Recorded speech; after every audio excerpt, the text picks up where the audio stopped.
In today's video, I'm going to teach you how to add motion blur on CapCut PC. If you want your fast pans, text animations, or camera movement to look smoother, more fluid, and more professional instead of stiff or choppy, this is one of the easiest effects you can use.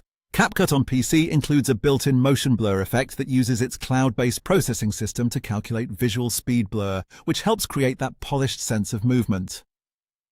To get started, move your cursor to the top left area of the interface and click on the Effects tab.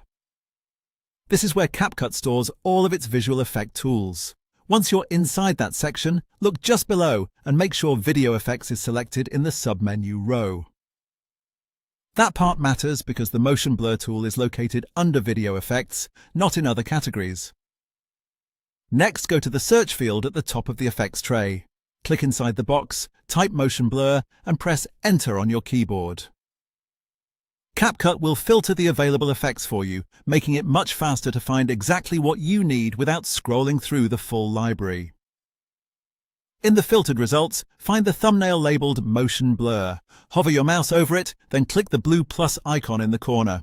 As soon as you do that, CapCut will automatically place the effect onto your timeline as a purple effect track block.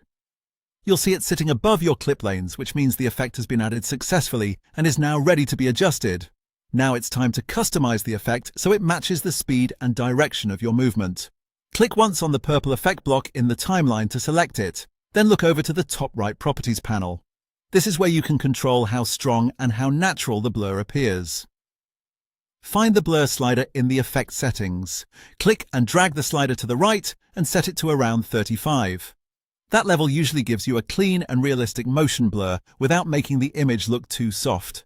If needed, you can also adjust the direction or twist sliders underneath. Those controls help you match the blur to the angle of your moving footage, text, or graphic elements, which can make the effect feel much more accurate. And that's it! You've opened the Video Effects panel, searched for the Motion Blur effect,